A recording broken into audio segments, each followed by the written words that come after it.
मैं और मेरे क्लासमेट्स अचानक से एक दिन ज़ॉम्बी एपोकलिप दुनिया में आ जाते हैं। हम एक बस में टेलीपोर्ट हुए होते हैं, पर हैरानी की बात ये होती है कि मेरे साथ सिर्फ क्लास की लड़कियां ही टेलीपोर्ट हुई होती हैं। हमारी बस के चारों तरफ ज़ॉम्बीज होते हैं। मैं समझ नहीं पाता कि अभी हम कहाँ पर हैं और हमारे साथ ये हो क्या रहा है। तभी एक सिस्टम हमारे सामने ओपन होता है। हेलो सर्वाइवर्स, मैं हूँ वे फाइंडर सिस्टम। तुम सबका स्वागत है लास्ट रूट सर्वाइवल ट्रायल में। मैं तुम्हें सर्वाइवल के रूल्स बता देता हूँ। हर एक बस के अंदर 30 से 50 प्लेयर्स होते हैं। दूसरा रूल ये है कि हर बस सुबह के 7 बजे शट डाउन हो जाएगी। हर किसी को 2 मिनट के अंदर बस से बाहर निकलना होगा। अगर कोई 2 मिनट पूरे होने के बाद भी बस के अंदर होगा तो वो तुरंत मर जाएगा। तीसरा रूल है, बस शट डाउन या तो कुछ सेकंड्स के लिए होगी या तो कुछ मिनट्स के लिए। सारे सर्वाइवर्स अपना ध्यान रखिएगा, वरना एक गलती और आप मर भी सकते हैं। चौथा रूल ये है कि आपकी जो बस है वो कुछ स्टॉप्स पर जाकर रुकेगी। या तो उन स्टोर्स पर आपको सप्लाईज मिलेंगी या फिर आपकी मौत। और हाँ, कुछ प्लेयर्स टैलेंट्स भी अवे कर सकते हैं। रोड बाउंड रियाल में हर एक जगह डेंजरस है। ज़ॉम्बीज, बुरी आत्माएं और मॉन्स्टर सब आपका इंतजार कर रहे हैं। आपके ड्राइवर को इस बस को हेवन तक ले जाना होगा। हमने आपको इतना ज्यादा डेंजरस टास्क दिया है, इसीलिए हम आपको बिगिनर प्रोटेक्शन दे रहे हैं। इसकी वजह से 3 दिनों के लिए आपकी डिफिकल्टी काफी लो होगी। सिस्टम की ये सारी बातें सुनकर मुझे समझ नहीं आता आखिर यहाँ पर हो क्या रहा है। नोरा को भी समझ नहीं आ रहा होता कि वो अचानक से यहाँ पर कैसे आ गई, क्योंकि वो तो आराम से अपने घर पर बैठी थी। तभी मैं खड़ा होकर बस को देखने लगा हूँ। मैं देखता हूँ कि पूरी बस में सिर्फ लड़कियां ही भरी हुई हैं। सबको गिनने के बाद मुझे पता चलता है कि इस बस में टोटल 42 प्लेयर्स हैं। बाकी की लड़कियां भी काफी ज्यादा कंफ्यूज होती हैं। तभी एक ज़ॉम्बी हमारी बस की खिड़की के पास आ जाता है, जिसे देखकर सारी लड़कियां डर जाती हैं। तभी हमारा सिस्टम हमें हमारी बस का नाम बताता है, 15,200। वो सारे प्लेयर्स से बस के लिए एक ड्राइवर चुनने को कहता है। जो बस का ड्राइवर होगा वो बस को और सारे प्लेयर्स को मैनेज करेगा और उसे ही सबको लेकर हेवन तक जाना होगा। नोरा कहती है, ड्राइवर बनने के लिए मैं हमारे क्लास प्रेसिडेंट लूकस को वोट देती हूँ। नोरा के ये कहते ही बाकी सारी लड़कियां भी मुझे ही वोट देती हैं, पर उनमें से एक लड़की इस बात पर सडनली डिसएग्री कर देती है और कहती है, मैं तो खुद को वोट देती हूँ। उसके पास बैठी उसकी दोस्त भी उसी को ही वोट देती है। इन दोनों लड़कियों को देखकर बाकी सारी लड़कियों को काफी गुस्सा आता है। तभी सिस्टम वापस से ओपन होता है और बताता है कि ड्राइवर को क्या क्या फायदे होते हैं। पहला, वो अपनी बस को ऑपरेट और अपग्रेड कर सकता है। वो दूसरे ड्राइवर्स के साथ ट्रेड भी कर सकता है। तीसरा, वो अपने बस के प्लेयर्स को एक्सपेल भी कर सकता है। खैर, क्योंकि ब्रियाना ने खुद को वोट दिया था, इसीलिए नोरा कहती है, कुछ लोगों को सच में अपनी लिमिट्स के बारे में नहीं पता होता। ग्लासेस वाली लड़की कहती है, उन्हें अपने आप को गौर से देखना चाहिए। ब्रियाना खड़ी हो जाती है और गुस्से में कहती है, आखिर तुम लोगों ने लूकस को ही क्यों चुना? सिर्फ इसलिए क्योंकि वो हमारी क्लास का प्रेसिडेंट है? एक ग्रीन बालों वाली लड़की कहती है, लूकस, हमें तुम पर पूरा भरोसा है। अगर तुम हमारे साथ रहोगे तो हम जरूर इस गेम को सर्वाइव कर लेंगे। मैं गहरी सोच में खो जाता हूँ। तभी सिस्टम मुझे बताता है, कॉन्ग्रेचुलेशन, सारे वोट्स के हिसाब से आप ड्राइवर बन चुके हैं और आपको एक एस रैंक का टैलेंट मिला है। आपको दो ऑप्शंस दिए जाएंगे डेली। पहला ऑप्शन है पानी की 100 बोतल्स, दूसरा ऑप्शन है 5 गैलन जग्स। इनमें से एक को चूज करिए। मैं 100 बोतल्स को चूज कर लेता हूँ। बिगिनर्स के तौर पर हमें कुछ और भी सप्लाईज मिले होते हैं। तभी एक लड़की मुझसे सिस्टम के टॉप लेफ्ट में एक और चीज को चेक करने के लिए बोलती है। जब मैं उस ऑप्शन पर क्लिक करता हूँ तब मेरे सामने और भी कई ऑप्शन आते हैं। मैं लाइव चैट वाले ऑप्शन पर क्लिक करता हूँ और मुझे दूसरे सर्वाइवर्स दिखाई देने लगते हैं। वो सब भी यहाँ पर अचानक से आए होते हैं। कुछ समझदार लोग पहले ही समझ चुके होते हैं कि एक सर्वाइवल गेम है और एक बस तो पूरे जिम वाले लड़कों से ही भरी होती है। उन्हें आपस में एक दूसरे की पसीने की बदबू आ रही होती है। मैं अपनी बस को देखता और खुश हो जाता हूँ। चलो, मेरी बस में तो सिर्फ प्यारी प्यारी लड़कियां ही हैं। कितनी अच्छी किस्मत है मेरी। तभी एक सफेद बालू वाली लड़की आकर मुझे बता दिया, मुझे एक बी रैंक का टैलेंट मिला है, जाइडेंटिफिकेशन। मैं 10 फुट की जाइंट बन सकती हूँ। इस लड़की का नाम रायले होता है। इसका टैलेंट इसे बड़ा बना देगा। ये सोचकर एमसी के नाक से खून आ जाता है, क्योंकि ये डर के सोच रहा होता है कि जब इसका साइज बड़ा होगा तब इसके कपड़े भी फट जाएंगे। ये बंदा इमेजिन कर रहा होता है वो चीज। तभी वो चश्मा वाली लड़की बताती है, उसे इस रैंक का टैलेंट डिवाइन इंसाइट मिला है और वो हरे बालों वाली को ए रैंक का हीलिंग टैलेंट मिला है। वो मुझसे कहती है कि वो मुझे मरते हुए बचा सकती है और मुझे पहले की तरह तंदुरुस्त बना सकती है। नोरा बताती है कि उसे इस रैंक टैलेंट इनहेंस फिजिक मिला है। उसकी ताकत पहले से बहुत ज्यादा इनहेंस हो जाएगी इसकी वजह से। नोरा सबसे कहती है, चाहे कुछ भी हो जाए हम सबको सर्वाइव करना होगा। रायले उससे आकर कहती है, परेशान मत हो नोरा, हम बेवकूफ नहीं है। मैं अपने काम पर लग जाता हूँ, जो कि होता है बस चलाना। हमें रात हो चुकी होती है। तभी सिस्टम वार्निंग देता और कहता है, बस पे जल्दी ही खतरा आने वाला है। ड्राइवर को जितनी हो सके उतनी स्पीड में बस को आगे बढ़ाना चाहिए। ये सुनते ही मैं सबसे कहता हूँ, अपनी सीटों को जल्दी से पकड़ लो। उसके बाद मैं एक्सीलेटर पर पूरी जोर से पैर रख देता हूँ और ज़ॉम्बीज़ के बीच से स्पीड में निकल जाता हूँ। मुझे कम से कम 14 घंटे तक ये बस चलानी है। उम्मीद करता हूँ कि मैं ये कर लूंगा। अब क्लास की बाकी लड़कियों का डर धीरे धीरे खत्म होने लगता है। तभी सिस्टम मुझे बताता है, आप एक हार्बर मार्केट के बहुत करीब है। ये सुनते ही मैं बस को तुरंत रोक देता हूँ। मुझे पता है कि ऐसा तो हो ही नहीं सकता कि उस मार्केट में खतरा हमारा इंतजार ना कर रहा हो। हूँ। नोरा मुझसे पूछती है कि तुम रुक क्यों गए। मैं अपनी ड्राइवर की सीट से उठकर सबको बताता हूँ हमारा पहला स्टॉप है हार्बर मार्केट। मैं विवियन के पास जाकर कहता हूँ तो हमें बताओ कि उस हार्बर मार्केट में क्या है। विवियन अपने टैलेंट का इस्तेमाल करती है और उस मार्केट को अपने टैलेंट की वजह से देखने लगती है। जैसे ही वो मार्केट के अंदर देखती है उसे अंदर ज़ॉम्बीज दिखाई देते हैं जो कि छुप कर बैठे होते हैं। विवियन सबको बताती है हमारा ये स्टॉप काफी ज्यादा डेंजरस है, उस मार्केट के अंदर ज़ॉम्बीज भरे हुए हैं। ये सुनकर सारी लड़कियां डर जाती हैं। मैं सबसे कहता हूँ उस मार्केट में आखिरकार सप्लाईज है, हमें वहाँ जाना ही होगा। तभी ब्रियाना खड़ी होती है और मेरे पास आकर मुझसे कहती है तुम्हारे लिए ये कहना आसान है, तुम क्यों नहीं चले जाते उस मार्केट के अंदर, तुम तो एक लड़के हो, तुम्हें हमें प्रोटेक्ट करना चाहिए। ये सुनकर मैं अपने मन में कहता हूँ ये अभी भी जेंडर कार्ड का इस्तेमाल कर रही है। ब्रियाना हमेशा क्लास को स्किप करा करती थी और वो मुझसे हमेशा जलती रहती थी। ब्रियाना की बातें सुनकर नोरा खड़ी हो जाती है और कहती है ओए तुम क्या बात कर रही हो, क्या तुम लुकस को मरवाना चाहती हो। वो नोरा की तरफ मुस्कुराते हुए देखकर कहती है इसकी जगह फिर तुम क्यों नहीं चली जाती मैडम नोरा, मेरे पास तुम्हारे जैसा टैलेंट नहीं है। नोरा तुरंत कहती है हाँ क्यों नहीं, मैं जा रही हूँ, हमें उन सप्लाईज की जरूरत है, मैं तुम्हारी तरह डरपोक नहीं हूँ। रायले भी खड़ी हो जाती है और कहती मैं भी चलूंगी। जोई भी कहती है मैं भी तुम लोगों के साथ चलूंगी, मैं लोगों को हील कर सकती हूँ, अगर तुम में से किसी को भी ज़ॉम्बी ने काट लिया तो मैं तुम्हें ट्रीट कर दूंगी।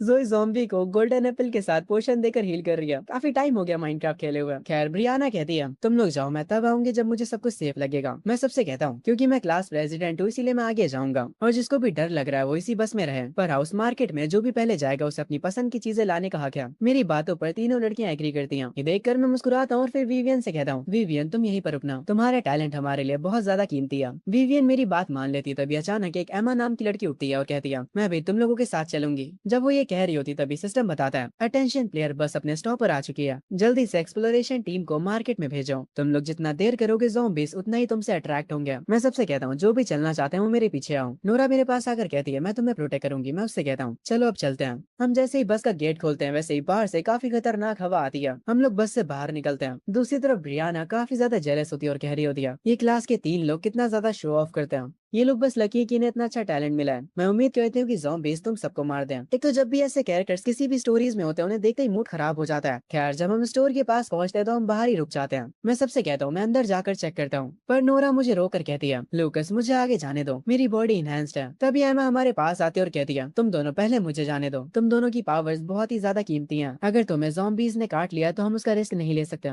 जब नोरा उसे मना ही करने जा रही होती कि ये बहुत डेंजरस है तब एमा कहती है मुझे जाने दो नोरा, मेरी बस एक ही रिक्वेस्ट है तुम लोगों से, अगर मैं मर जाती हूँ तो मेरी बहन का ख्याल रखना। उसकी बातें सुनकर हम दोनों मान जाते हैं। एम्मा पहले स्टोर के पास जाकर थोड़ी खटखट करती है पर कोई भी ज़ॉम्बी बाहर नहीं आता। ये देखकर मैं समझ जाता हूँ ये ज़ॉम्बीज थोड़े स्मार्ट हैं। एम्मा उसके बाद स्टोर का गेट खोलकर अंदर चली जाती है। वो आगे जाने लगती है। जब वो अपने आसपास की चीजों को चेकआउट कर रही होती है तभी शेल्फ्स के पीछे से ज़ॉम्बीज उस पर अटैक कर देते हैं। वो जमीन पर गिर जाती है। एक ज़ॉम्बी उसके ऊपर होता है। उसके चिल्लाने की आवाज सुनकर नोरा तुरंत अंदर भागते हुए आती है और सबको अटैक करने का सिग्नल देती है। सबसे पहले आगे जाकर नोरा एक ज़ॉम्बी के मुंह पर बहुत ही खतरनाक किक मारती है, इतनी खतरनाक है कि उस ज़ॉम्बी का सर ही अलग हो जाता है उसके शरीर से। रायले मुझे पीछे करते हुए कहती है तुम लोग मेरे पीछे रहो, बाकी के ज़ॉम्बीज को मैं देख लेती हूँ। उसके बाद वो अपना साइज बड़ा करती है और जैसा हमारा एमसी सोच रहा था उसके कपड़े फट जाते हैं। ये देखते ही वो बहुत ज्यादा एम्बेरस हो जाती है और उसे देखते ही एमसी की नाक से खून आ जाता है। जैसे ही उसके और ज्यादा कपड़े फटते हैं एमसी की नाक से खून फुहारे जैसा बहने लगता है। रायले बहुत ज्यादा एम्बेरस हो जाती है पर वो फैसला करती है कि पहले वो जाकर ज़ॉम्बीज को मारेगी, उसके बाद में इन सारी चीजों के बारे में सोचेगी। वो आगे जाकर जो ज़ॉम्बी एमा के ऊपर बैठा होता है उसे लात मारकर दूर कर देती है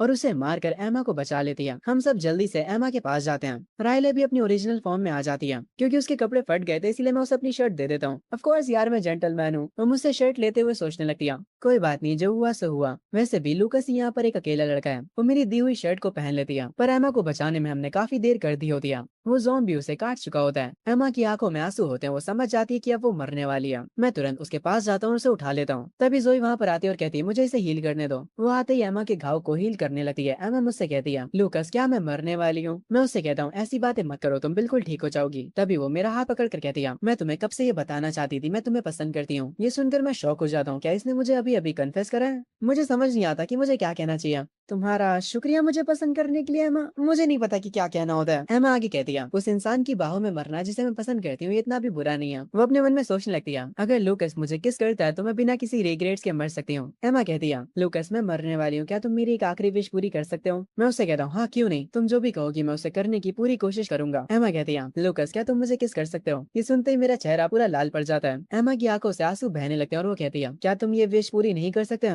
मैं थोड़ा शौक जरूर होता हूँ पर कहता हूँ मैं क्यों नहीं कर सकता, मैं जरूर करूंगा। ये कहने के बाद लूकस उसे किस कर लेता है। एमा ये देखकर काफी ज्यादा खुश हो जाती है और अब वो मरने के लिए तैयार होती है, पर तभी जोई उसके सारे घाव को ठीक कर देती है और वो जिंदा बच जाती है। ये सोचकर उसका पूरा चेहरा लाल पड़ जाता है और वो अपने मन में कहती है, मैं मरने नहीं वाली क्या अब? पर मैंने तो ऑलरेडी लूकस को किस कर लिया है। वो इतना ज्यादा शर्मा जाती है कि बेहोशी हो जाती है। जोई कंफ्यूज होती है कि मैंने तो इसे हील कर दिया, आखिर इसे होश क्यों नहीं आ रहा है। पर एमा का तो शर्म के मारे सर ही फट रहा होता है। मैं एमा से कहता हूँ, मैं तुम्हें उठने में तुम्हारी मदद करता हूँ। नोरा और राइले काफी ज्यादा जेलस लग रही होती हैं, पर विवियन मुस्कुरा रही होती है। मैं भी इनके रिएक्शन देखकर थोड़ा ऑकवर्ड हो जाता हूँ। देता हूँ सप्लाईज जमा करने के लिए। चारों लड़कियां तुरंत मेरी बात मान लेती हैं और निकल जाती हैं सप्लाईज को इकट्ठा करने के लिए। मैं जाकर फ्रिज में से पानी की बोतल्स लेता हूँ। तभी ब्रियाना चुपके से स्टोर के अंदर आती है और सप्लाईज को चुराने का सोचती है, पर तभी राइले उसके आगे आकर खड़ी हो जाती है और कहती है, ब्रियाना, लूकस ने पहले ही कह दिया था, जो भी यहाँ पर पहले आएगा वो अपनी पसंद का सामान ले सकता है। तुम अपनी बारी का इंतजार करो। ये सुनकर ब्रियाना काफी ज्यादा गुस्सा होती है और कहती है,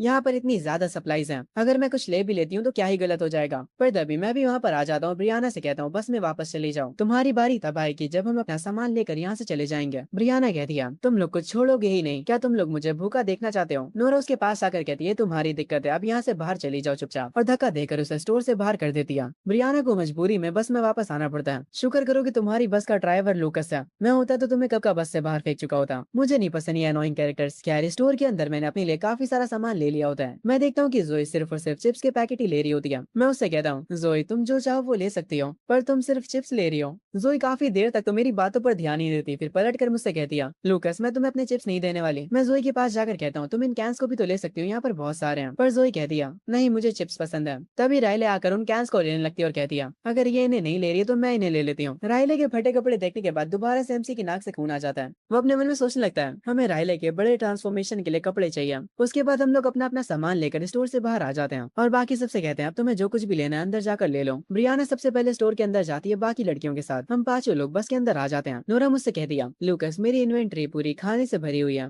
क्या मैं पानी के बदले उन्हें ट्रेड कर सकती हूँ?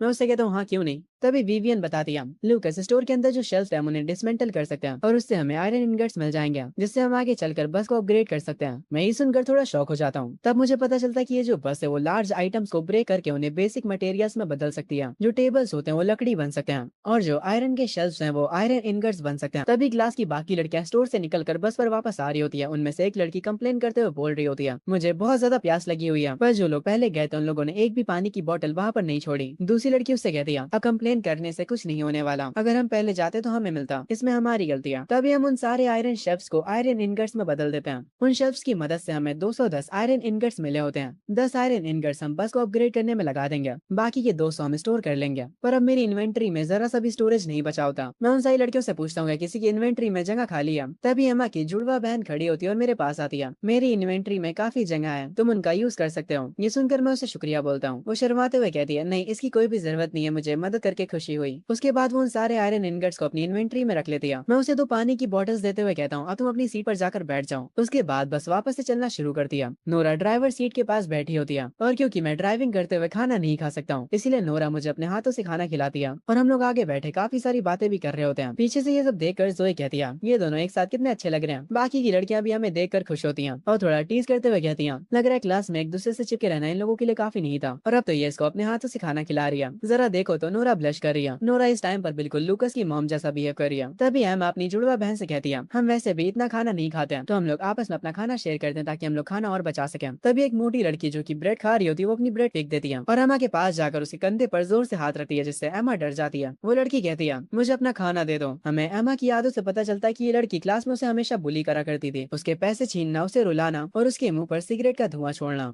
पर इस बार एमा नहीं डरती, वो डायरेक्ट उठकर कहती है, मैं तुम्हें अपना खाना नहीं देने वाली। ये सुनकर वो लड़की शॉक हो जाती है। एमा कहती है, अब से मैं तुम्हें कुछ भी नहीं देने वाली, मुझे अकेला छोड़ दो। सारी लड़कियां एमा की बात सुनकर उसकी तरफ देखने लगती हैं। तभी उस बुली को गुस्सा आ जाता है और वो काफी गुस्से में कहती है, तुम कमीनी कहेंगी, मैं तुम्हारा मुंह नोच लूंगी। वो एमा को मारने ही जा रही होती है पर एमा उससे बच जाती है। एमा की बहन उसके सामने आकर कहती है, मेरी बहन को परेशान करना बंद करो। वो बुली उससे कहती है, तो तुम्हें भी मार खाना है, इनके शोर की वजह से मैं इनके पास आ जाता हूँ। वो बुली मुझसे कहती है, लूकस, यहाँ पर तुम्हारा कोई भी काम नहीं है। एमा ने मुझसे पैसे ले रखे थे, इसीलिए मैं उसके बदले उससे खाना मांग रही हूँ। ये सुनकर एमा की बहन कहती है, तुम झूठ बोल रही हो, उल्टा तुमने मेरी बहन से पैसे छीने हुए हैं और अब तुम हमारा खाना भी छीनना चाहती हो। इस बुली लड़की को देखकर मेरा मूड काफी ज्यादा खराब हो चुका होता है, इसीलिए मैं इसे एक जोर का थप्पड़ मारता हूँ। ये देखकर वो गुस्सा होते हुए कहती है, तुमने मुझे मारा कैसे? अगर तुम्हारी औकात हो तो मुझे दोबारा मार के दिखाओ। ये सुनकर मेरा और मूड खराब हो जाता है, इसीलिए मैं उसे एक थप्पड़ मारता हूँ, दो थप्पड़ मारता हूँ, तीन थप्पड़ मारता हूँ और चार थप्पड़ मारता हूँ, इतना कि वो जमीन में गिर जाती है। मैं उससे कहता हूँ, मैंने तुझे 4 बार मारा, अब तू मेरा क्या कर लेगी मुझे बता। अब वो बोली मुझसे थोड़ा डर चुकी होती है, मुझसे कहती है, आखिर तुम इन लड़कियों को बचा क्यों रहे हो? ये मेरी क्लासमेट्स भी हैं और मेरी पैसेंजर्स भी। अब से मैं 2 रूल्स बना रहा हूँ। पहला, अपने क्लासमेट्स को हर्ट मत करना। दूसरा, हर एक चीज फेयर होनी चाहिए। अगर तुम्हें खाने के लिए सप्लाईज चाहिए तो जब मार्केट और स्टोर पर बस रुकेगी तब जाकर वहाँ से खुद ले लो, या फिर किसी और से इक्वल वैल्यू का कोई सामान ट्रेड करो। मैं उस बुली के पास बैठ कर कहता हूँ, अगर मैंने किसी को भी मेरे रूल्स तोड़ते हुए देखा। वो बुली कहती है, तो तुम क्या करोगे? मैं उठकर उससे कहता हूँ, मैं तुरंत उन्हें अपनी बस से एक्सपेल कर दूंगा। और ये ड्राइवर की एक पावर है, अगर तुम में हिम्मत हो तो दोबारा रूल तोड़ कर देखो। ये सुनकर वो लड़की डर जाती है, यहाँ तक कि उसकी आंखों में आंसू तक आ जाते हैं। वो तुरंत एमा से माफी मांगती है उसका खाना चुराने के लिए। एमा उसे माफ कर देती है और कहती, दोबारा हमें अपनी शक्ल मत दिखाना। मैं एक स्माइल के साथ दोबारा अपनी ड्राइविंग सीट पर वापस चला जाता हूँ। मुझे देखते हुए एमा अपने मन में कहती है, अगर लूकस यहाँ पर ना होता तो ये लड़की हमें अभी भी बुली कर रही होती। उसके बाद हम लोग ज़ॉम्बीज़ से भरे हुए एक रास्ते से होकर जा रहे होते हैं। तभी वर्ड चैट से मुझे एक आदमी का मैसेज आता है। वो मुझसे कहता है, मेरे पास एनर्जी कोर है, क्या तुम ये खरीदना चाहोगे? मैं उससे उसका प्राइस पूछता हूँ। वो कहता है, मुझे 300 पानी की बोतल्स चाहिए और 500 खाने के डिब्बे। ये सुनकर मैं शॉक हो जाता हूँ और उससे कहता हूँ, क्या तुम मुझसे मजाक कर रहे हो? वो आदमी कहता है, याद रखना कि मैं ही एक अकेला इंसान हूँ जो कि इस सेक्टर में एनर्जी कोर को बेच रहा है। इससे तुम अपनी बस को अपग्रेड कर सकते हो, एक और बार सोच लो। मैं भी उससे कहता हूँ, और मैं भी इस सेक्टर में एक अकेला इंसान हूँ जो कि पानी को बेच रहा हूँ, तो एक बार दोबारा सोच लो। मेरी बात सुनकर वो बंदा सोचने लग जाता है और आखिरकार मेरे ऑफर को मान लेता है। मैं उससे डील फाइनल करने के बाद एनर्जी कोर को खरीद लेता हूँ और काफी ज्यादा खुश होता हूँ क्योंकि अब मैं बस को अपग्रेड कर सकता हूँ। मैं बस को अपग्रेड होने पर लगा देता हूँ। बस काफी तेजी से हिलना शुरू करती है और सारी लड़कियां घबरा जाती हैं। बस ऑटोमेटिक चेंज होने लगती है। ये देखकर रायले शॉक हो जाती है, क्या अभी बस अपने आप अपग्रेड हो गई? अब इस बस में और भी ज्यादा सीट्स हैं। सिस्टम तुरंत मेरे सामने आकर मुझे बताता है, कॉन्ग्रेचुलेशन, अब आपकी बस लेवल 2 पर पहुंच चुकी है। रिवॉर्ड में आपको लार्ज वाटर कैरेक्टर ब्लूप्रिंट दिया जा रहा है। एक नए फ्यूचर को अनलॉक किया जा रहा है, the module market place. Rewards को देखकर मैं थोड़ा खुश हो जाता हूँ। एक लार्ज वाटर ब्लूप्रिंट, इसकी मदद से हमें पानी की कभी भी कमी नहीं होगी। और साथ ही में एक मॉड्यूल मार्केट प्लेस, उसमें हमें काफी सारी ऐसी चीजें मिलेंगी जिसकी वजह से हम मॉडिफाई कर सकते हैं बस को। इसकी मदद से हम लोग बस के अंदर बेडरूम भी बना सकते हैं। तभी सिस्टम सबको बताता है, लूकस वो पहला ड्राइवर है सेक्टर 6 में जिसने अपनी बस को अपग्रेड किया है। उसकी स्किल एयर स्लैश को अनलॉक किया जा रहा है और साथ में 5 स्टेट पॉइंट्स भी मिल रहे हैं। नोरा मुझे कोका कोला पिलाती है। तभी एक लड़की मेरे पास आकर कहती है, लूकस क्या तुम मुझे 20 वुड और 50 आयरन इंगट्स दे सकते हो? मैं उससे बोलता हूँ, क्या तुम एक पपेट को बनाना चाहती हो? जिस पर वो हाँ कहती है। फिर मैं उस लड़की से कहता हूँ, मैं तुम्हें वो दे तो दूंगा पर उसके बदले तुम क्या ट्रेड करोगी? तभी अचानक से इस बस की लाइट चली जाती है और सारी लड़कियां डरने लगती हैं। मैं इस मूवमेंट पर भी शांत रहता हूँ और आसपास देखने लग जाता हूँ। तभी मुझे बस के सामने एक ज़ॉम्बी दिखता है। मैं बस को इधर उधर मोड़ता हूँ और आगे जाते हुए उस ज़ॉम्बी को कुचल देता हूँ। मैं फुल स्पीड में बस को यहाँ से भगाता हूँ। सारे प्लेयर जानते थे कि जो ज़ॉम्बीज हैं वो रात में ज्यादा खतरनाक हो जाते हैं, इसीलिए वो काफी ज्यादा डर जाते हैं। ज़ॉम्बीज हमारी बस के पीछे भागने लगते हैं। मैं उन ज़ॉम्बीज को कुचलते हुए आगे निकले जा रहा होता हूँ। विवियन कह दिया, ये सारे के सारे लो रैंक्स के ज़ॉम्बीज हैं। यहाँ पर इनके जैसे बहुत सारे हैं और ये बार बार रिस्पॉन हुए जा रहे हैं। लूकस, तुम्हें आज पूरी रात गाड़ी चलानी होगी। ये सुनकर मैं पगला जाता हूँ। मेरी आंखों के नीचे पहले से ही डार्क सर्कल्स आ चुके होते हैं। मैंने पूरी रात ये गाड़ी चलाई है और अब पूरी रात भी मुझे ही चलानी है। नोरा कहती है, तुम्हारी जगह मैं ये चला लेती, पर ये सिस्टम सिर्फ और सिर्फ ड्राइवर को ही बस चलाने देता है। तभी सिस्टम बताता है, ड्राइवर के पास एक और प्रिविलेज होता है, वो किसी और प्लेयर को टेम्परेरी बेसिस पर अपने बदले बस चलाने दे सकता है। विवियन कहती है, तुम्हारे बदले मैं भी बस चलाऊंगी। जोई भी सेम कहती है, पर तभी राइले जोई के पीछे आकर कहती है, तुम तो बस चलाने के बारे में सोचना भी मत। तुम इतनी ज्यादा छोटी हो कि तुम्हारे पैर पैंडल्स तक पहुंचेंगे ही नहीं और तुम्हारा सर मिरर्स को नहीं देख पाएगा। अगर तुम बस चलाओगी तो बाहर से ऐसा लगेगा कि बस खुद ब खुद चल रही है। राइले हंसती है और जोई चुपचाप बैठ जाती है। आगे रात में बस को नोरा चलाने लगती है। जो बस चलाने के लिए तैयार होता है मैं उससे कहता हूँ, कुछ भी करना, बस बस को रोकना मत। अगर ये बस रुकती है तो हम सब मारे जाएंगे। नोरा भी ज़ॉम्बीज़ को कुचलते हुए आगे बढ़ रही होती है। तभी सिस्टम मुझे बताता है कि बस की ड्यूरेबिलिटी कम हो रही है और वो 19 की हो चुकी है। अब मैं देखता हूँ कि बस की ड्यूरेबिलिटी का 1 पॉइंट कम हो चुका है। उसके बाद मैं लाइव चैट को चेक करता हूँ। सारे के सारे लोग ज़ॉम्बीज़ से डरे हुए होते हैं। कोई बताता है कि उनके बस की ड्यूरेबिलिटी 1 पॉइंट से घट रही है हर 3 घंटे में। लाइव चैट में सारे के सारे लोग कंफ्यूज होते हैं। मैं अंगड़ाई लेकर थोड़ी देर के लिए सो जाता हूँ। जब थोड़ी देर बाद मैं उठता हूँ तो देखता हूँ कि राइले ड्राइव कर रही होती है। अगला दिन लग चुका होता है। सिस्टम दोबारा से मुझे चेक इन के लिए 2 ऑप्शंस देता है। पहला ऑप्शन होता है कि मैं इन्वेंट्री के 10 स्लॉट्स को एक्सपेंड करके उसे 50 का कर लूं। ऑप्शन 2 में मुझे 3 रैंडम कॉमन वेपन्स मिल रहे होते हैं। ऑप्शन 3 में मुझे 100 बॉटल्स मिल रही होती हैं डाइट कोक की। मेरा दोस्त इसकी जगह होता तो वो बिना सोचे समझे डायरेक्ट ऑप्शन 3 को चुनता, पर मैं ऑप्शन 1 को सेलेक्ट करता हूँ और इन्वेंट्री के 10 स्लॉट्स को 50 में बदल देता हूँ। मैं जब आगे खोल कर इधर उधर देखता हूँ तभी पूरी बस बहक जाती है। सिस्टम मुझे तुरंत वार्निंग देता है, ड्राइवर लूकस, तुम्हारी बस शट डाउन हो चुकी है। अब से 2 मिनट के अंदर बस पूरी खाली हो जानी चाहिए। 2 मिनट बाद जो भी इस बस से नहीं निकला होगा वो तुरंत मर जाएगा। हम दूसरे बसों का सीन देखते हैं जहाँ पर इसी शट डाउन की वजह से बहुत सारे लोग मारे जा चुके होते हैं। ये बस 35 मिनट के लिए शट डाउन हुई होती है। हम सब तुरंत अपनी बस से निकलने लगते हैं और रोड पर आकर खड़े हो जाते हैं जब काफी ठंडी हवाएं चल रही होती हैं। सारी लड़कियां आपस में चिपकी हुई खड़ी होती हैं ताकि उन्हें ठंड कम लगे। नोरा मुझे भी उनके पास बुला दिया, पर ब्रियाना गुस्से में कहती है, नोरा क्या तुम पागल हो चुकी हो, वो एक लड़का है। नोरा कहती है तो क्या हुआ, अगर तुम्हें लूकस नहीं पसंद है तो तुम हमसे दूर हो जाओ। पीछे से एमा कहती है, मुझे तो कोई दिक्कत नहीं है, लूकस को अकेला ठंड में खड़ा होना नहीं चाहिए, वो बीमार पड़ सकता है। जोई भी मुझे अपने पास बुलाती है। वो दोनों की दोनों मुझसे आकर चिपक जाती हैं ताकि मुझे ठंड कम लगे, पर ब्रियाना उन लोगों को कैरेक्टरलेस कह रही होती है क्योंकि अब सुबह हो चुकी थी, इसीलिए जिसके पास जो कुछ भी होता है वो उसे खाने लगता है ब्रेकफास्ट के लिए। मैं क्रैकर निकाल कर खाने लगता हूँ, नाश्ते के लिए इतना काफी होगा। तभी शट डाउन के 35 मिनट कंप्लीट हो जाते हैं। मैं सबसे बस पर वापस जाने के लिए कहता हूँ। एमा इस टाइम पर बस को चला रही होती है। मैं लाइव चैट को देख रहा होता हूँ। कोई बताता है कि उनकी बस में एक बंदा बाथरूम में ही मर गया क्योंकि वो शट डाउन होने के बाद बाहर नहीं निकल पाया था। एक बंदा बताता है कि जैसे ही लाइट्स चली गई थी एक शैडो आई थी और उसने ही उसे मारा था। ये सुनकर लाइव चैट पर एक लड़की डर जाती है। ऐसे ही लाइव चैट्स पर काफी सारी बातें हो रही होती हैं। थोड़ी देर तक लाइव चैट्स देखने के बाद मैं उसे बंद कर देता हूँ। बस का शट डाउन होना सच में एक बहुत बड़ी प्रॉब्लम है। चाहे कुछ भी हो जाए, हम इंजन को स्टॉप होने नहीं दे सकते और सबसे बड़ी दिक्कत अभी फ्यूल की भी होने वाली है। तभी हम लोग एक ऐसे रास्ते पर पहुंचते हैं जहाँ पर 3 अलग अलग रोड्स होती हैं। एमा पूछती है, लूकस हमें किस तरफ जाना चाहिए। विवियन कहती है, 1 मिनट यहीं पर रुको, मैं अपने टैलेंट का इस्तेमाल करके देखती हूँ। विवियन को अपने टैलेंट की वजह से तुरंत पता चल जाता है कि कहाँ पर जाना चाहिए। वो कहते हैं कि हमें राइट में चलना चाहिए, वहाँ पर एक गैस स्टेशन है जहाँ पर ज्यादा खतरा नहीं होगा। एमा उसकी बात मान लेती है और राइट की तरफ बस को मोड़ लेती है। विवियन बताती है, लूकस वहाँ पर 4 ज़ॉम्बीज है और 2 ज़ॉम्बी डॉग्स। वहाँ पर जो ज़ॉम्बीज हैं वो तो लो ग्रेड के, पर जो वहाँ पर डॉग्स हैं वो मिड ग्रेड के हैं। मैं ज़ॉम्बी डॉग्स के बारे में सुनकर थोड़ा सा हैरान होता हूँ, पर क्योंकि विवियन कह रही है कि वहाँ पर रिस्क कम है तो हमारी स्किल्स की मदद से शायद हम वहाँ पर जा सकते हैं। मैं उठकर सबसे कहता हूँ, अगला स्टॉप हमारा गैस स्टेशन है और रूल्स पहले की तरह ही है। वो लोग खड़े हो जाए जो कि हमारे साथ पहले जाना चाहते हैं। एक लड़की कहती है, लूकस पिछली बार हम लोग खाने के लिए वहाँ पर गए थे, पर इस बार बात फ्यूल की है, तो क्या फ्यूल भी बाकी लोगों में डिवाइड होगा। मैं उससे कहता हूँ, हाँ क्यों नहीं, क्योंकि सारे के सारे लोग रिस्क ले रहे हैं, इसीलिए हम फ्यूल को भी आपस में डिवाइड करेंगे। तभी ब्रियाना बोलती है, इसकी बिरयानी बनाकर इसको बाहर फेंक दो पहले तो। ये बहुत बोलती है, फिर से कुछ बुरा बोलने वाली है। खैर ये कहती है, क्या तुम मजाक कर रहे हो लूकस, तुम ड्राइवर हो इसीलिए फ्यूल तो तुम्हें ही जाकर लाना चाहिए। मैं इस बंदी की बातों पर ध्यान नहीं देता, ये तो पागल है। मैं सबसे कहता हूँ, जैसे हम बस के फ्यूल को फिल करेंगे उसके बाद सारे के सारे लोग फ्यूल में भी कंट्रीब्यूट करेंगे या फिर उसके बदले सप्लाई ट्रेड कर सकते हैं। हमारा रूल है फेयरनेस, इक्वल ट्रेड करना। एक लड़की मेरी बात पर एग्री करते हुए कहती है, मुझे लगता है कि लूकस सही कह रहा है, हम हर बार खतरों से भाग नहीं सकते हैं। एक ग्लासेस वाली लड़की कहती है, मैं लूकस के साथ जाऊंगी। एक ब्राउन बैडी कहती है, मैं भी साथ चलूंगी, मेरे पास कोई टैलेंट तो नहीं है पर मुझे टाइक्वांडो आता है। लाल बालों वाली महिला कहती है, लूकस मैं अपने पपेट्स का इस्तेमाल कर सकती हूँ। इन सबको मेरे सपोर्ट में देखकर ब्रियाना चुपचाप जाकर बैठ जाती है। मैं उन सबसे कहता हूँ, फिर हम सब साथ में चलेंगे। वो पपेट वाली लड़की अपने मैजिक का यूज करके बस के ऊपर एक पपेट समन करती है। तभी एमा कहती है, लूकस वो देखो सामने, हमारे सामने एक और बस है। ये हमारा पहली बार था कि हमने दूसरी बस को हमारे सामने देखा है। तभी सिस्टम उससे कहता है, ड्राइवर लूकस तुम्हारा अगला स्टॉप है रिच फ्यूल स्टॉप। ये अलर्ट अभी अभी आया है तो इसका मतलब है कि हम लोग बस 10 मिनट ही दूर हैं अपनी मंजिल पर पहुंचने से। एमा कहती है कि हमें सामने वाली बस को पीछे छोड़ देना चाहिए। मैं ये सुनकर कहता हूँ, हाँ ऑफ कोर्स, आगे एक गैस स्टेशन है, अगर हम लोग वहाँ पर पहले पहुंच जाते तो वहाँ का सारा फ्यूल हमारा होगा और हम लोग एडवांटेज पर आ जाएंगे। एमा बस की स्पीड को बढ़ा लेती है और काफी तेजी से उस बस के पास पहुंच जाती है।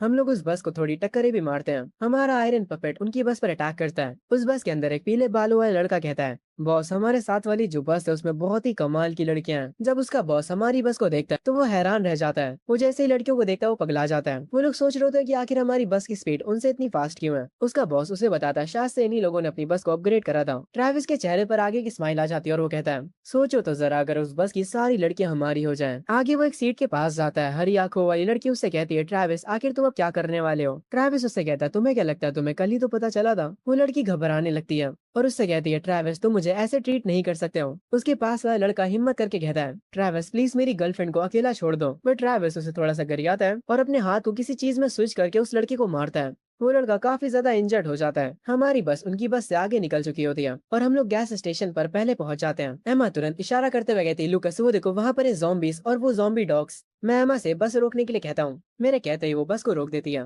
मैं बस से बाहर जाते हुए कहता हूँ, चलो सब लोग मेरे साथ आओ। पपेट वाली कहती है, मैं अपने पपेट्स का इस्तेमाल करूंगी ताकि वो तुम्हें प्रोटेक्ट कर सके। उसका पपेट पहले आगे जाता है, फिर उसके बाद हम सारे लोग भी बस से बाहर आ जाते हैं। उन zombies की नजर जैसे ही हम पे पड़ती है, वो बहुत ही तेजी से भागते हुए हमारे पास आने लगते हैं। उन zombies को देखकर सारे लोग डर जाते हैं। वो पपेट तेजी से आगे बढ़ता है और कुछ zombies को पकड़ लेता है और उन्हें जमीन पर गिराकर खत्म कर देता है। मैं भी तुरंत अपनी एयर स्लैश स्किल का इस्तेमाल करता हूँ और zombie डॉग्स को बीच से काट देता हूँ। मैं इस स्किल को सिर्फ एक ही बार यूज कर सकता हूँ, हर 2 मिनट में। मैं अपनी टीम से कहता हूँ, अब बाकी सारी चीजें तुम लोग संभालो। नोरा अपनी पावर का इस्तेमाल करती है और एक ज़ॉम्बी डॉग को किक मारती है। वो दूर जाकर गिरता है। नोरा यहीं पर नहीं रुकती, वो आगे जाकर उसका मुंह तक तोड़ देती है और उस डॉग के मरते ही एक कॉइन उसके पास गिरता है। नोरा उस कॉइन को उठाती है और मुझे देते हुए कहती है, लुकस जरा इसे देखो, ये क्या है। मैं उससे वो कॉइन लेता हूँ और उससे बताता हूँ, ये एक बस कॉइन है। ज़ॉम्बीज और मॉन्स्टर अपने मरने के बाद ये ड्रॉप करते हैं। जितने ज्यादा लेवल के ज़ॉम्बीज या मॉन्स्टर्स होंगे, उतना ही ज्यादा महंगा उनका कॉइन होगा। ये सुनकर नोरा थोड़ी खुश होती है। तभी अचानक से कहीं पर एक ज़ॉम्बी छुपा होता है और हमारी एक क्लासमेट को बाहर निकलकर पकड़ लेता है। मैं तुरंत जाता हूँ और उसे किक मार के उससे दूर कर देता हूँ और सारी लड़कियां आकर उस अकेले ज़ॉम्बी को मारने लगती हैं।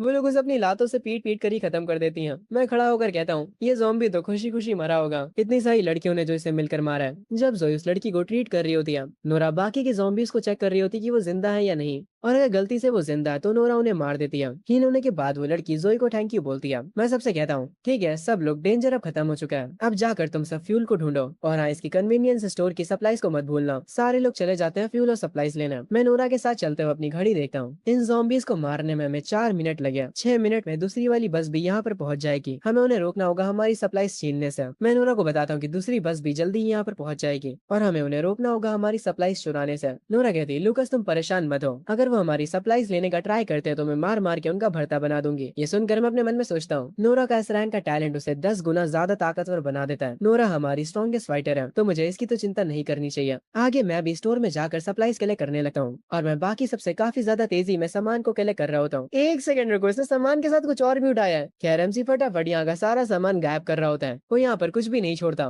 वो किसी चीज के एक बॉक्स को लिए खड़ा होता है। नोरा आकर उससे कहती है, आखिर तुमने स्मोकिंग करना कब चालू करा। लुकस कहता है, मैं स्मोक नहीं करता, पर कोई ना कोई तो करता होगा, हम सप्लाईज के बदले इसे ट्रेड कर सकते हैं। नोरा कहती है, मैं समझ गई तुम्हारी बातों को, पर तुम बिल्कुल भी मुझे स्मोकिंग और ड्रिंकिंग करते हुए दिख मत जाना। तुम हमारे ड्राइवर और दोनों ही चीजें तुम्हारे लिए नुकसानदायक हैं। मैं उसके गाल खींचते हुए कहता हूँ, तुम तो बिल्कुल आंटियों जैसी बातें कर रही हो। क्या तुमने मुझे पहले कभी स्मोक करते हुए देखा है। बिल्कुल बदतमीज हो। मैं उसके गाल खींचते हुए कहता हूँ, तुम्हारे गाल तो काफी ज्यादा सॉफ्ट है, मुझे काफी अच्छा लग रहा है। तभी मेरा ध्यान एक वेपन पर जाता है। मैं नोरा को छोड़कर तुरंत उस वेपन की तरफ जाता हूँ और ये एक फायर एक्स होती है। मैं ये वेपन नोरा को दे देता हूँ। नोरा कहती है, तुम ये वेपन मुझे दे रहे हो, पर तुम्हारे बारे में क्या। मैं उससे कहता हूँ, हम सबसे ज्यादा ताकतवर तुम हो, इसीलिए ये वेपन तुम्हारे लिए परफेक्ट है और मेरे पास मेरी स्किल है, तो मेरे बारे में परेशान मत हो। नोरा मेरी बात समझ जाती है और मुझसे वो वेपन ले लेती है। एमा और बाकी सारी लड़कियां अभी भी सप्लाईज इकट्ठा कर रही होती हैं। एक लड़की दो लड़कियों को प्लास्टिक बैग इस्तेमाल करते हुए देखती तो वो आकर उनसे पूछती है, आखिर तुम लोग प्लास्टिक बैग्स का इस्तेमाल क्यों कर रहे हो। चश्मे वाली लड़की उसे बताती है, पिछली बार मेरी पूरी इन्वेंटरी भर गई थी और अब मेरी इन्वेंटरी में जरा सा भी स्पेस नहीं बचा है, इसीलिए मैं बैग्स का इस्तेमाल कर रही हूँ। ये आइडिया के बारे में सुनकर वो लड़की काफी ज्यादा हैरान हो जाती है और कहती है कि इस आइडिया के बारे में उसने क्यों नहीं सोचा पहले। ये आइडिया मिलते ही वो भी सप्लाईज को प्लास्टिक बैग्स में भरने लगती है। मैं अपने 30 स्लॉट्स को भर चुका हूँ और इतना मेरे लिए काफी है। अब बारी है फ्यूल की। राइले और जोई इस काम में मेरी मदद करती हैं और हम लोग काफी सारे गैस कैन को उठा लेते हैं। सारा काम होने के बाद मैं और एमा बाहर खड़े होते हैं पंप्स के पास। मैं एमा से कहता हूँ, क्योंकि हमारे फ्यूल कैंस डायरेक्टली बस को फिल कर सकते हैं, तो शायद से ये जो पंप्स हैं वो नकली हो सकते हैं। पर एमा मुझसे कहती है, हमें एक बार इन पंप्स का इस्तेमाल करके देखना चाहिए। मैं उसकी बात मान जाता हूँ क्योंकि इसमें हमारा कोई नुकसान नहीं होना है।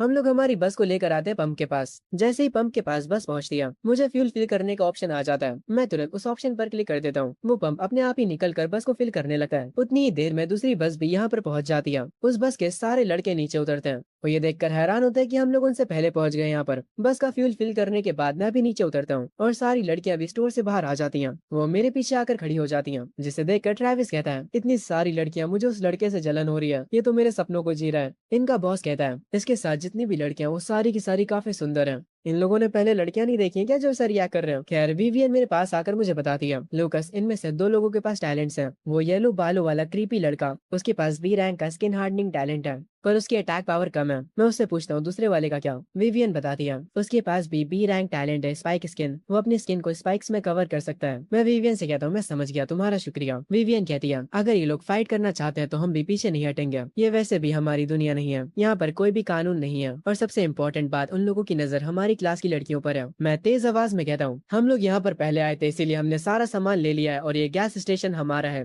ये सुनकर वो लोग हंसने लग जाते हैं। ट्रेविस कहता है, क्या मजाक कर रहे हो यार, तुम लोग यहाँ पर पहले आए इसीलिए सब कुछ तुम्हारा है। उसका बॉस कहता है, ये सिर्फ एक अकेला लड़का है इनके ग्रुप में, आखिर इसके पास इतनी हिम्मत कहाँ से आ रही है हमें चैलेंज करने की। ट्रेविस, चलो चलकर उनसे कुछ लड़कियां ले लेते हैं और उस लड़के के हाथ पैर तोड़ देंगे। ये कैसे कैरेक्टर्स है यार, इन्हें तो ठरकी भी नहीं कह सका, इन्हें तो डायरेक्ट जेल में डालो, ये डिजर्व नहीं करते यहाँ पर रहना। खैर आगे वो ट्रेविस नाम का लड़का कहता है, पहले उस लड़के को जान से मार दो, उसके बाद सारी लड़कियां हमारी होंगी। ऑफ कोर्स से इनकी बातें सुनकर वो लड़कियां डरी हुई होती हैं थोड़ी सी। ट्रेविस की बात से उसके साथ जितने भी लड़के होते हैं वो काफी ज्यादा एक्साइटेड हो जाते हैं और ट्रेविस की बस वाली लड़कियां काफी ज्यादा सैड हो जाती हैं क्योंकि उन्हें पता होता है कि ट्रेविस एक जानवर है। ट्रेविस ने उन लोगों के साथ भी बहुत बुरा किया होता है। ट्रेविस बहुत ही तेजी से आगे बढ़ता है मुझ पर अटैक करने के लिए, पर मैं एयर स्लैश का इस्तेमाल करके उसे बीच से ही काट देता हूँ, जिसे देखकर उसका बॉस हैरान हो जाता है। ट्रेविस एक ही अटैक में मर जाता है। उसका बॉस तुरंत अपनी बॉडी को स्पाइक्स में बदल देता है और मुझ पर अटैक करने के लिए आगे बढ़ता है, पर पीछे से नोरा उसे खत्म कर देती है। उन दोनों को मरा हुआ देखने के बाद ट्रेविस के साइड के कुछ लड़के भाग जाते हैं, पर कुछ लोग उसका बदला लेना चाहते थे, पर ज्यादातर लोग भाग ही जाते हैं। विवियन नोरा से कहती है, नोरा किसी पर भी रहम मत करना, अगर इनमें से कोई भी जिंदा बचता है तो हमें आगे चलकर मुश्किल हो सकती है। मैं सबको ऑर्डर देते हुए कहता हूँ, अटैक करो।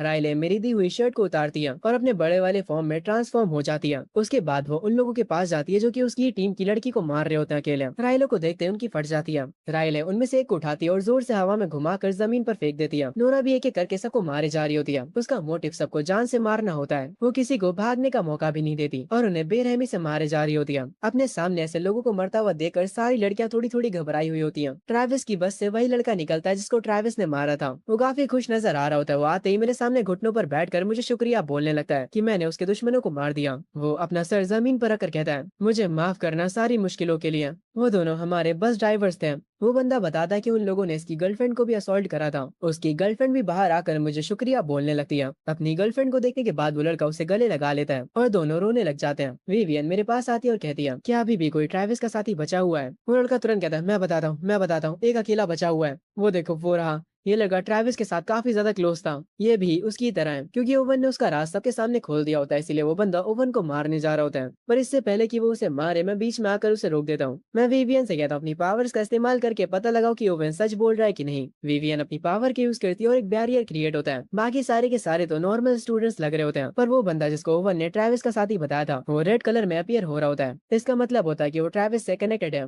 जैसे ही विवियन मुझे ये सब कुछ बताती है मैं सीरियस होकर कहता हूँ, अगर कोई भी मेरी क्लास की लड़कियों को टारगेट करेगा तो उसका अंजाम बहुत ही बुरा होगा। ये कहते हुए मैं अपना हाथ ऊपर करके एयर स्लैश का इस्तेमाल करता हूँ और उस लड़के को जान से मार देता हूँ। विवियन कहती है, तुम ये बोलते हुए काफी कूल लग रहे थे। ओवन मुझसे आकर कहता है, सर क्या अब हम लोग जा सकते हैं? मैं उससे कहता हूँ, हाँ तुम लोग जा सकते हो। वो जाते हुए कहता है, आपका ये एहसान मुझे हमेशा याद रहेगा, मैं एक दिन इसे जरूर से चुकाने की कोशिश करूंगा। बाकी स्टूडेंट्स के वोट की वजह से वो नया ड्राइवर बन जाता है अपनी बस का। वो जाते वक्त भी मुझे शुक्रिया बोलता है और अपनी कार को लेकर यहाँ से चला जाता है। मैं जब पीछे अपने क्लासमेट्स की तरफ जा रहा होता हूँ तभी देखता हूँ नोरा अचानक से जमीन पर गिर जाती है। सब लोग जल्दी से उसके पास पहुंचते हैं। नोरा क्या तुम ठीक हो? उसके बाद विवियन मुझसे कहती है, वैसे तुम्हारा शुक्रिया लूकस हमें बचाने के लिए, अगर तुम हमारे साथ ना होते तो वो घटिया लोग हमें ले जाते हैं। एमा भी मेरे गले लगकर मुझे शुक्रिया बोलती है और कहती है, तुम्हारा शुक्रिया लूकस मुझे और मेरी सिस्टर को बचाने के लिए, क्योंकि उसने मुझे अचानक से हक करा होता है इसलिए मैं थोड़ा शर्मा जाता हूँ या कहूँ तो ऑकवर्ड हो जाता हूँ। तभी ब्रियाना सारी लड़कियों को साइड करके यहाँ पर आती है और जब वो यहाँ पर लोगों को मरा हुआ देखती है तो वो मुझसे कहती है,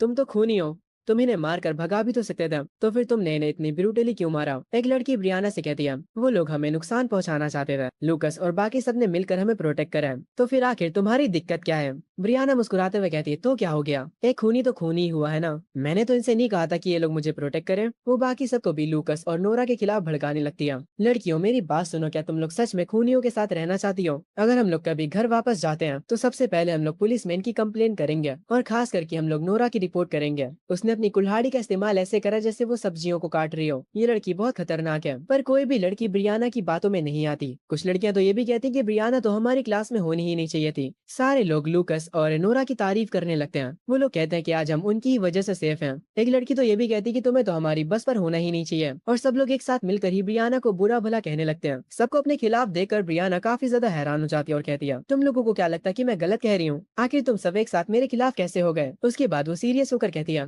तुम सारी की सारी लड़कियां लूकस को पसंद करती हो, इसीलिए तुम लोग मुझे हेट करने लगी हो। तुम लोग लूकस का साइड इसलिए ले रही हो क्योंकि वो एक लड़का है। ये बात सुनकर एक लड़की ब्रियाना के पास आती है और कहती है चुपचाप यहाँ से चली जाओ। वो एक लड़का है इसलिए हम लोग उसका साइड नहीं ले रहे हैं। वो अच्छा है इसलिए हम लोग उसका साइड ले रहे हैं। बीच में जेंडर को मत लाओ। सबको अपने अगेंस्ट देखकर ब्रियाना काफी ज्यादा शॉक हो जाती है। एक लड़की तो आगे आकर ये तक कह देती है ब्रियाना तुम हमारी क्लासमेट बनने के लायक ही नहीं हो, तुमको तब तक मर जाना चाहिए था। इन सब की बातें सुनकर ब्रियाना को काफी ज्यादा गुस्सा आता है, इसीलिए वो कहती है ठीक है अब मुझे तुम लोगों के साथ नहीं रहना। बाद में मुझे वापस लाने के लिए भीख मत मांगना। ये सुनकर मैं ब्रियाना से कहता हूँ अब तुमने खुद ही जाने का फैसला कर लिया है, इसीलिए 15,200 बस का ड्राइवर होने के नाते मैं ब्रियाना को एक्सपेल करता हूँ। ये सुनते ही ब्रियाना शॉक हो जाती है और बाकी की लड़कियां भी नोरा को छोड़कर। एमा अपने मन में सोचती है अभी क्या हुआ, लूकस ने बस इतना कहा कि वो ब्रियाना को एक्सपेल कर रहा है और सिस्टम ने उसके एक ही कमांड में ब्रियाना को एक्सपेल कर दिया। मैं उन सबके सामने खड़े होकर कहता हूँ मैं किसी को भी एक्सपेल कर सकता हूँ, ये मेरे ड्राइवर होने का एक राइट है। मैं कभी भी इसका इस्तेमाल नहीं करना चाहता था, पर ब्रियाना खुद ये डिजर्व करती है।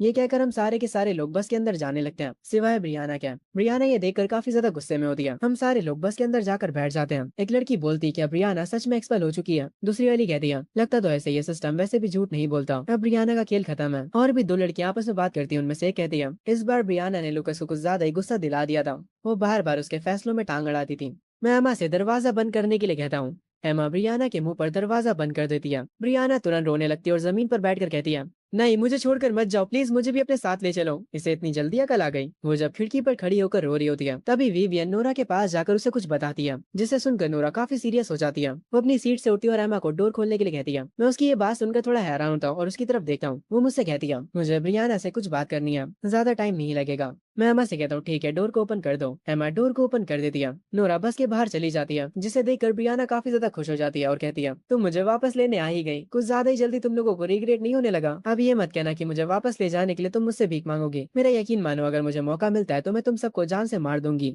नोरा सीरियस फेस के साथ कहती है मेरे साथ आओ, मुझे तुमसे कुछ बात करनी है। ये कहकर नोरा गैस स्टेशन के अंदर जाने लगती है। पीछे से मुस्कुराते हुए ब्रियाना कहती है तुम लोग तो मुझे बस से निकाल देते हैं ना, पर मैंने आखिर गलत क्या कहा था। तुम लोग एक खूनी और तुम लोगों ने मुझे अबेंडन करने की भी कोशिश की। ये कहकर वो भी नोरा के पीछे जाने लगती है। ब्रियाना स्पॉइलर दे रहा हूँ मत जाओ। अंदर पहुंचने के बाद ब्रियाना कहती है अब बताओ कि तुम मुझसे क्या बोलना चाह रही हो। तुम लोग सुपीरियर होने की कितनी एक्टिंग करते हो, तुम सारे के सारे लोग डिस्गस्टिंग हो। तभी नोरा अपनी कुल्हाड़ी को समन करती है और उसे घुमाती है और फिर ब्रियाना के सामने करती है, जिसे देखकर ब्रियाना काफी ज्यादा घबरा जाती है और डर कर पीछे होने लगती है। वो कहती है आखिर तुम करना क्या चाहती हो। नोरा अपनी कुल्हाड़ी को घुमाकर जोर से मारती है और बस सीन शिफ्ट होता है। नोरा स्टोर से अकेले ही बाहर आती है। ब्रियाना उसके साथ नहीं होती। पहले ही मना कर रहा था कि नोरा के साथ अंदर मत जाओ। नोरा चुपचाप बस के अंदर आकर बैठ जाती है। उसके चेहरे पर खून लगा होता है। वो कहती है बस को स्टार्ट करो और यहाँ से चलो। एमा वैसे ही करती जैसा नोरा कहती है। जोए विवियन के पास पहुंचकर उससे पूछती है आखिर तुमने नोरा से ऐसा क्या कहा था जो वो ब्रियाना से बात करने चली गई। विवियन कहती है कुछ भी नहीं। गुस्से में कहती है मैं कोई बच्ची नहीं हूँ, मैं बड़ी हो चुकी हूँ। पीछे से एक लड़की कहती है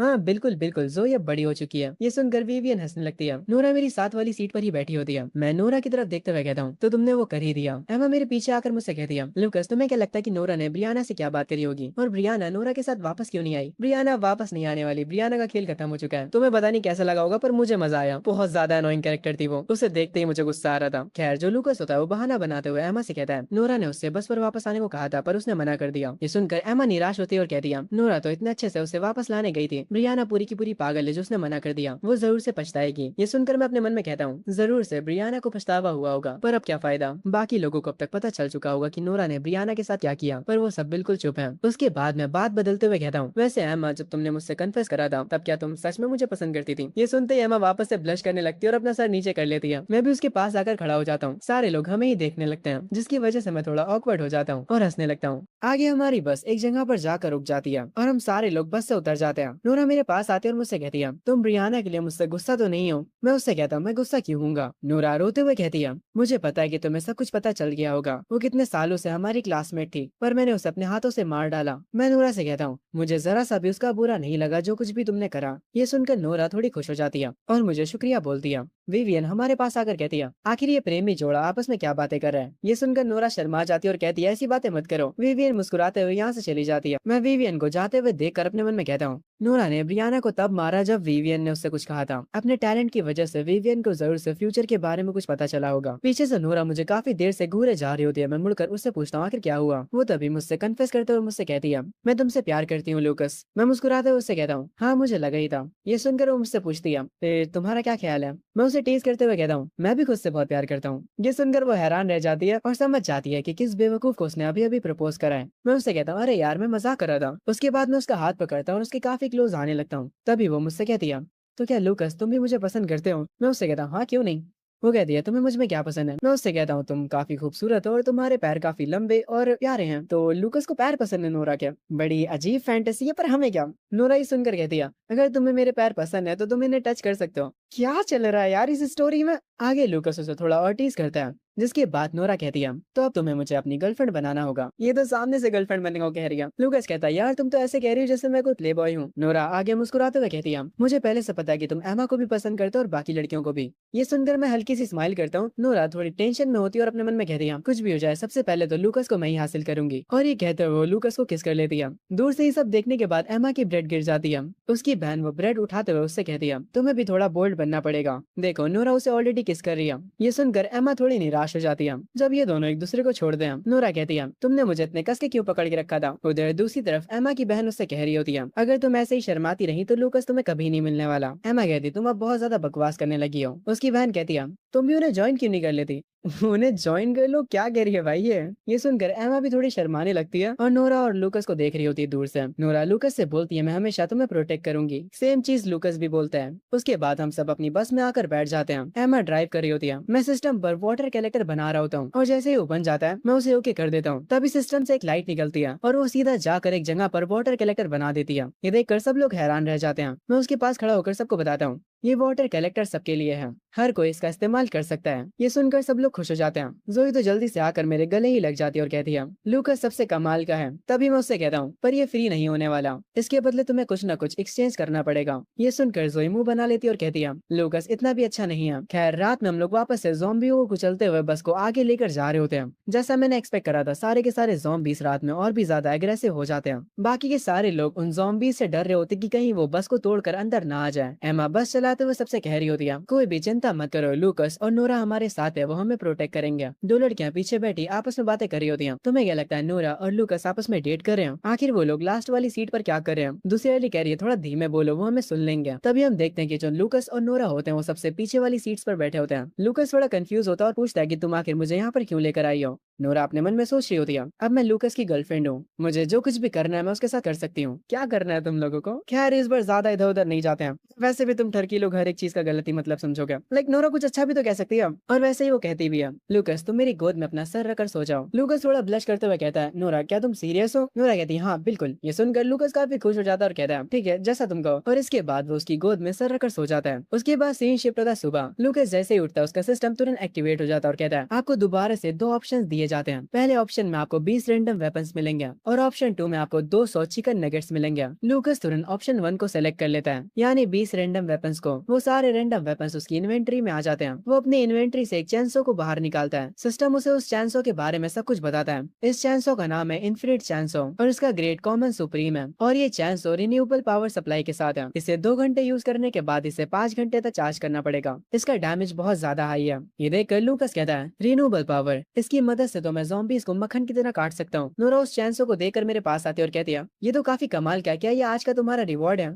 मैं उसे बताता हूँ, हाँ और 19 और भी वेपन्स हैं। मैं बाकी सबको भी बताता हूँ कि आज मुझे रिवॉर्ड में 20 वेपन्स मिले हैं और मैं उन सारे के सारे वेपन्स को उन लड़कियों में बांट देता हूँ, नोरा, विवियन और बाकी की लड़कियों में। तभी सिस्टम बताता है, ड्राइवर लूकस तुम्हारी बस शट डाउन होने वाली है। जैसे ही बस शट डाउन होती है हम सब तुरंत बस से बाहर आ जाते हैं। इस बार शट डाउन की ड्यूरेशन काफी कम हो जाती है, वो 7 मिनट की होती है। मैं बस से सबको बाहर निकालता हूँ पर इस बार बाहर कुछ ज्यादा ही ठंड होती है। जोई तुरंत मेरे पीछे आकर मुझसे चिपक जाती है और कहती है, लूकस और नोरा तुम दोनों काफी लंबे हो, तुम लोग मेरे सामने खड़े होकर मेरे लिए हवा को रोको। सबको काफी ज्यादा ठंड लग रही होती है। एक लड़की राइले से उसकी जैकेट मांगती है पर राइले साफ मना कर देती है। विवियन सबको बताती है कि आज का टेम्परेचर कल से काफी ज्यादा कम है। लूकस सबसे कहता है, अब समय खाने पानी के अलावा गर्म कपड़े भी ढूंढने होंगे। अगर हर एक दिन टेम्परेचर पहले से कम होता गया तो हमें मुश्किल होगी। तभी वो बुरी लड़की मेरे पास आकर मुझसे कहती है, लूकस मेरे पास पानी खत्म हो गया, क्या तुम मुझे एक बोतल दे सकते हो। पर मेरे रिएक्शन देखकर वो बुरी लड़की तुरंत कहती है, कोई बात नहीं मैं समझ गई, मुझे माफ करना। और ये क्या कर वो यहाँ से जाने लगती है पर मैं उसे रोक कर उसे वो पानी की बोतल दे देता हूँ और उसे कहता हूँ, तुम पर मेरा एहसान रहेगा। वो लड़की थोड़ी खुश होकर कहती है, मुझे पता है मैं तुम्हारा एहसान जरूर चुकाऊंगी। मैं उससे कहता हूँ, अगले स्टॉप पर मैं चाहता हूँ कि तुम एमा और उसकी बहन को प्रोटेक्ट करो। यही तुम्हारा मौका अपने पापों का पश्चाताप करने का। कभी कभी इतनी सही हिंदी बोलता हूँ यार मैं। क्या वो लड़की कहती है, मैं समझ गई, मुझे कभी भी उन दोनों को बुली नहीं करना चाहिए था। और ये कहकर वो चली जाती है। हम देखते हैं सामने से एक ज़ॉम्बीज़ की आर्मी हमारी तरफ काफी तेजी से आ रही होती है। मैं उन्हें देखते अपनी चैंसों को बाहर निकालता हूँ और उनकी तरफ तेजी से बढ़ने लगता हूँ। मैं एक के बाद एक ज़ॉम्बी को मारे जा रहा था। सिर्फ मैं ही नहीं, बाकी की लड़कियां भी ज़ॉम्बीज़ को खत्म करे जा रही थी। पर तभी हमारे पीछे एक बहुत बड़ा मॉन्स्टर जाग उठता है, जो कि साइज में काफी ज्यादा बड़ा होता है। वो मेरे ऊपर अपना पैर रखने ही जा रहा होता है कि मैं उसके अटैक से बच जाता हूँ। मैं किसी तरह उससे बचता रहता हूँ। मैं सबसे चिल्लाते हुए कहता हूँ, बस का शटडाउन खत्म हो चुका है, जल्दी से उसमें बैठ जाओ। सारे लोग जल्दी से बस में जाकर बैठ जाते हैं। तभी राइल अपने बड़े वाले फॉर्म में ट्रांसफॉर्म हो जाती है और बड़े होते ही वो बस को अपने कंधे पर उठा लेती है और यहाँ से भागने लगती है। वो मुझे भी उस मॉन्स्टर के पास से उठा लेती है और मुझे भी लेकर आगे भागने लगती है। वो मॉन्स्टर काफी ज्यादा गुस्से में होता है और एक बड़ा सा पत्थर उठाकर हमारी तरफ फेंकता है, पर राइल अपने भागने की स्पीड बढ़ा लेती है और उस पत्थर से बच जाती है। वो मॉन्स्टर ये देखकर काफी गुस्से में होता है। आगे एक सेफ प्लेस पर पहुंचने के बाद राइले उस बस को और मुझे नीचे रखती है और मुझे डायरेक्ट उठाकर बस के अंदर ही रख देती है, जैसे कि मैं कोई खिलौना हूँ। उसके बाद जैसे ही बस वापस से चलना शुरू करती है, वो भी बस के अंदर आकर बैठ जाती है और इस बार वही बस चला रही होती है। पर वो काफी ज्यादा थकी हुई लग रही थी, इसीलिए मैं उसके पास आता हूँ पानी लेकर और साथ में कुछ कुकीज भी। मैं उसे वो कुकीज खिलाता हूँ और उसकी जैकेट उसे वापस से पहना देता हूँ। उसके बाद मैं पानी की बॉटल्स बाकी लड़कियों को भी देता हूँ। वो सब मुझे शुक्रिया बोलती हैं। जब वो बुली वाली लड़की मुझे शुक्रिया बोलती है, मैं उससे कहता हूँ, मुझे नहीं बल्कि एमा और उसकी बहन को शुक्रिया बोलो। एक एक करके सारी की सारी पानी की बोतल्स खत्म हो जाती हैं। उन सारी बोतल्स को बांटने के बाद नोरा मुझसे कहती है, हमारे पास ज्यादा पानी नहीं बचा है, ऐसे तो हम आगे सर्वाइव नहीं कर पाएंगे। मैं नोरा से कहता हूँ, तुम इसके बारे में परेशान मत हो, मैं सोचता हूँ कुछ। तभी सिस्टम वापस से ओपन होता है और कहता है, आपका अगला स्टॉप है एशमोर स्टेशन। एशमोर विलेज आपके बहुत करीब है। मैं विवियन से कहता हूँ कि आगे की विलेज है, जरा अपने टैलेंट का इस्तेमाल करके देखो कि वहाँ पर कौन सी मुश्किलें हमारा इंतजार कर रही हैं। विवियन अपनी पावर का इस्तेमाल करती है और कहती जाती है, एशमोर स्टेशन प्लेटफॉर्म पर एक ब्लैक चेस्ट है। वो एक मिड ग्रेड का ब्लैक आयरन चेस्ट है। उसके अंदर हम बहुत सारी सप्लाईज स्टोर कर सकते हैं। रास्ते में हमें 3 रोटर्स मिलेंगे। अगर हम उन्हें लेकर एशमोर विलेज तक जाते हैं तो हमें 6 बस कॉइंस मिलेंगे, पर उन्हें मारने से हमें कुछ भी नहीं मिलने वाला। ओके, तो ये पार्ट यहीं पर खत्म होता है। अगर वीडियो थोड़ी सी भी पसंद आई हो तो वीडियो को लाइक करके कमेंट जरूर करना और हाँ, वीडियो को हाइप करना मत भूलना ताकि ये वीडियो ज्यादा से ज्यादा व्यूज गेन कर सके। और हाँ, अगर चैनल पर नए हो तो चैनल को सब्सक्राइब करना मत भूलना। हम 100K के काफी ज्यादा क्लोज हैं, तो जल्दी से सब्सक्राइब कर लो। अगर इस वीडियो पर अच्छे खासे व्यूज जाते हैं तो मैं इसका सेकंड पार्ट जल्दी ही ला दूंगा। तो मिलते हैं नेक्स्ट वीडियो में, तब तक के लिए बाय बाय।